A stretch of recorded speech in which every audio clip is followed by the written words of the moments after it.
Sacrifice of the Lamb. Just as the prophet, peace be upon him, and his companions landed from their rides and laid the loads down, it was decided that they would sacrifice a lamb for dinner. One of the companions volunteered, "I will sacrifice the lamb." Another, "I will skin it." Third, "I will cook it." Fourth, "I will—" The prophet, peace be upon him, "I will gather the wood from the desert." The group, "O Messenger of Allah, it is not becoming of you to discomfort yourself as such. You rest.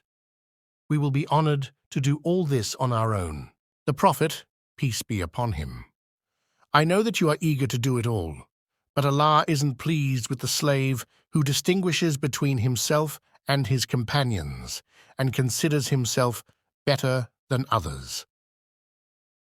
Then he went to the desert and gathered some wood and brought it to the group.